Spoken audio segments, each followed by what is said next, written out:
한국 같은 경우는 저는 이제 10월 달에 만약에 한국이 내린다라 그러면은 아마 가장 큰 것은 환율적인 문제가 아니지 않겠느냐. 네. 왜냐하면은 미국은 내렸는데 한국이 안 내렸다. 그러면 사실 원화가 강세로 가거든요. 네. 이렇게 측면에서 때는 지금 같이 한국이 원화 약세에 따른 수출료 호조라든지 이런 것들을 갖고 가는데 좀 무리가 있을 수 있어요. 올해 글로벌 증시가 상당히 상승이 폭이 크면서 좋은 모습을 보이고 있는데요. 이에 반해서 국내 증시 지지부진해가지고 여러 지금 전문가들 중심으로 걱정을 하고 있고 투자자분들도 많이 답답하실 겁니다. 자, 이 와중에 금리 인하가 올해 이제 중요한 화두인데요. 미국 금리를 꼭 쫓아갈 필요가 있냐? 미국이 뭐 금리를 동결하고 있고 언제 내릴지 모르는 그런 상황인데 그거에 상관없이 한국이 독자적으로 최소한 한 10월경 금리를 인하하는 것이 어떨까? 이런 견해들이 이제 전문가들 중심으로 얘기가 나오고 있거든요. 이렇게 되면 이제 증시나 이제 투자 시장에도 상당한 영향을 미칠 수 있기 때문에 금리 인하 가능성 진단하면서 투자 시장 또 전략 짜드리도록 하겠습니다. 자, 오늘도 도움 말씀 위해서 그레너리 투자자문의 이완수 대표 나오셨습니다. 네, 안녕하십니까. 네. 자, 금리 인하, 뭐 동결, 뭐 어떻게 되냐, 뭐 인상은 뭐 사실 좀 어렵죠. 것 같고요. 네. 여러 가지로 이제 얘기가 나오고 있는데.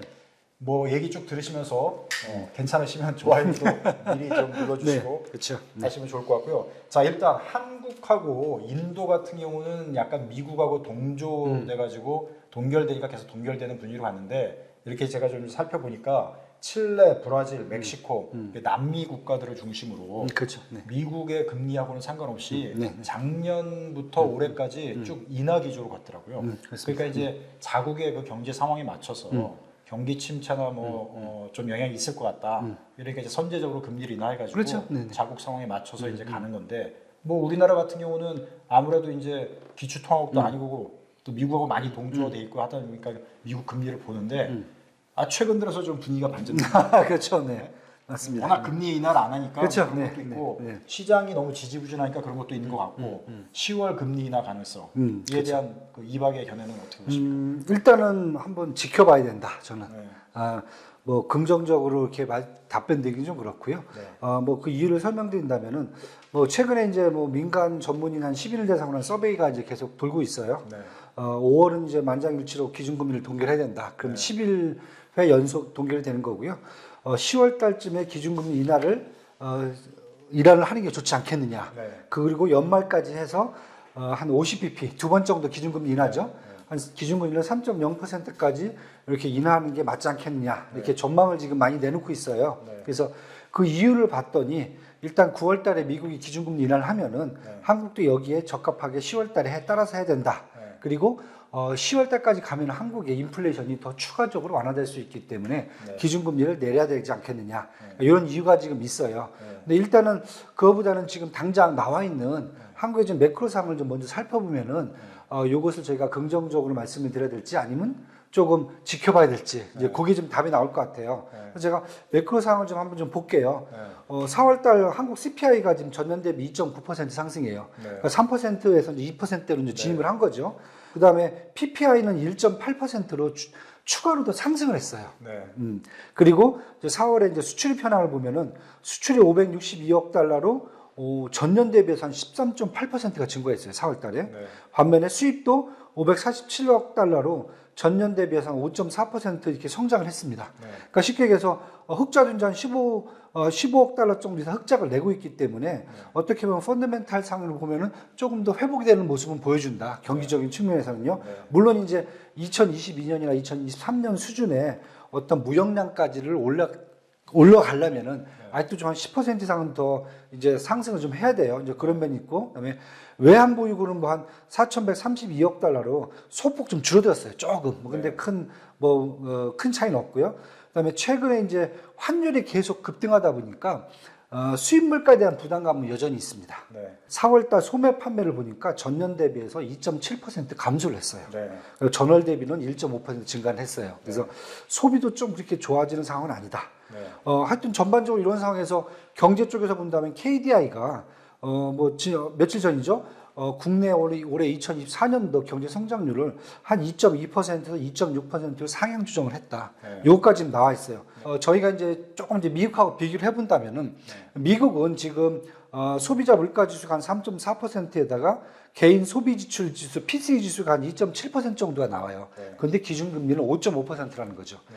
그럼 그 갭이 크기 때문에 누가 봐도 이것은 좀 금리를 내려야 된다라는 그러한 측면적인 게 이제 눈에 보이고요. 반면에 한국 같은 경우에는 이런 말씀드리기 그렇지만 한국은행이 인플레이션 되게 강하게 올라갈 때 한국에서 사실 금리를 올리지는 않았어요. 많이 안 올렸죠. 안 올렸어요. 3.5%란 말이에요. 그런데 한국이 갖고 있는 지금 인플레이션율은 지금 한 2.9%, 뭐 3%이 정도란 말이에요. 이렇게 상황을 본다면은 한국은행이 통화 정책을 갖고 간다라 했을 경우에는 매크로 상황과 비교해 본다면은 사실 금리를 빨리 내려야 된다.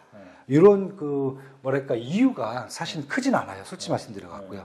그렇다 보니까 지금 얘기되는 게 그러면은 괴리가 이렇게 있다 그러면은 경제 성장률이 만약에 떨어져서 부양책을 시도한다는 측면에서 지금 기준금리 인하를 시장에서는 얘기를 하는 것 같아요. 네. 그러니까 미국같이 통화 정책이라든지 인플레이션을 안정화시키기 위한 금리 인하가 아니라 한국 같은 경우에는 이런 매크로 상황보다는 전반적으로 경제 성장을 더 망가지지 않게 그것을 이끌어가기 위해서 아마 지금 정당성을 확보하는 측면에서 지금 금리 인하를 얘기를 하고 있기 때문에 한국이 얘기하는 지금 금리 인하하고 미국이 얘기하는 금리 인하는 좀 틀려요. 차원이 다르죠. 얘기가 좀 틀립니다. 그러니까 전체적인 거는 지금 이박이 얘기하는 거는 뭐 어떻게 보면 경제학의 베이직 이론에 따라서 금리를 인상하고 인하하느냐 하는 판단의 지표들을 뭐 쭉 보고 그렇죠. 데이터를 보고 얘기하면은 그렇게 얘기할 수도 있겠지만 네.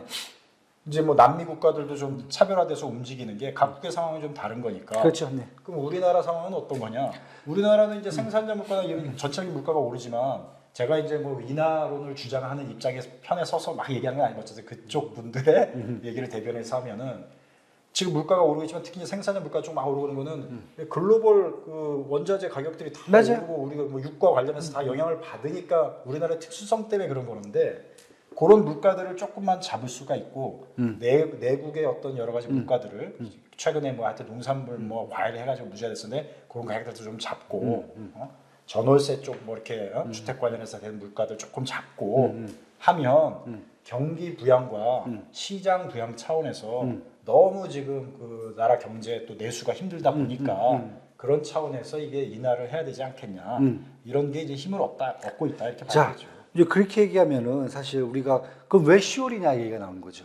왜 10월이냐? 왜 10월이냐? 만약에 경기를 부양해야 된다 그러면은 사실 지금 당장 내려도 되거든요. 좀 물가 더 잡은 다음에 하려고. 근데 물가가 지금 잡힐 것 같지가 않거든요. 왜? 유가라든지 얘기했던 집값 이런 부동산 가격 이런 것들은 사실 외생 변수예요.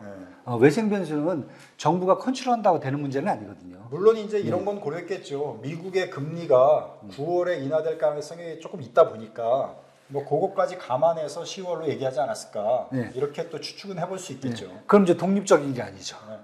아니, 그렇게 된 거죠. 그렇게 이제 근데 설사 9월에 미국이 금리를 인하를 안 하더라도 그러니까 우리도 안 한다 이거보다는 10월쯤에는 한 번쯤 살짝 내려주는 게 여러 가지 이제 연말 그 경기 상황을 위해서 또 내수 진작을 위해서 필요하다고 생각하지 않았을까? 저는 이제 사실 이게 정치적인 거는 좀 따지고 싶지 않은데 예를 들면은 뭐 이런 것도 좀 작용했다 봐요.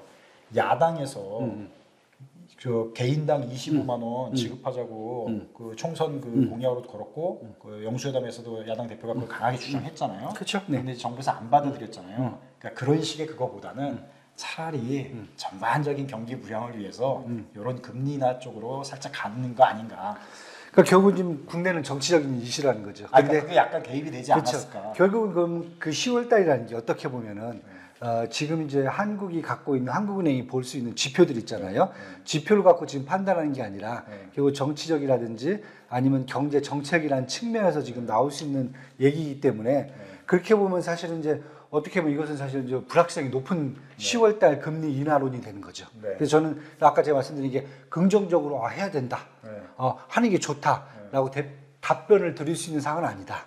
그래서 국내에서 말씀하시는 분들이 이제 대부분이 일단은 정치적 요인을 끼고 들어가는 거기 때문에 그래서 그런 측면에서 본다면 그건 10월 달 가봐야 된다. 그래서 너무 우리가 섣부르게 10월달 금리 인하론을 네. 맹신할 필요는 없다. 그렇죠. 이렇게 되는 거죠. 맹신할 상황은 아니고 어쨌든 지금 그 얘기가 네. 이제 솔솔 나오고 있고 전문가들 중심으로도 이제 약간 무게를 싣고 그렇죠. 있는 네. 분위기가 되다 보니까 제가 이제 진단을 해드리는데 9월에 미국이 금리 인하하고 그거에 따라서 10월에 한국이 금리 그렇죠. 인하면 네. 가장 좋은 시나리오로 볼 수 있죠. 현재 상황에서. 그렇죠. 왜냐하면 뭐 경기적인 측면에서는 어떻게 보면 금융시장이라든지 이런 쪽에서는 사실 가장 좋은 혜택이 나올 수가 있겠죠. 네. 근데 그게 만약에 확보만 된다면은, 근데 아직 이제 이게 불확실성이 있으니까. 네. 그러니까 이박은 요 가능성을 가장 높게 본다고 뭐 견해를 갖고 계신가 어떻게 보십니까? 9월에 미국이 금리를 인하하고 일단 미국이 인하를 해야 사실 국내도 10월 달에 인하할 수 있는 요인이 생겨요. 자 그럼 이박이 보는 9월 미국 금리 인하 가능성 퍼센티지 혼자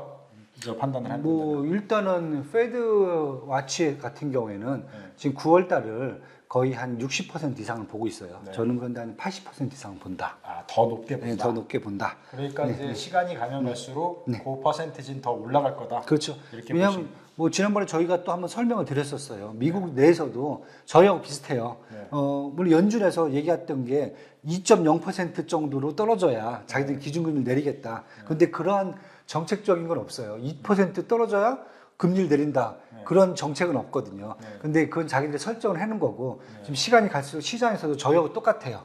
뭐냐? 자, 기준금리는 5.5%인데 인플레이션율은 지금 2.8, 2.9란 말이에요.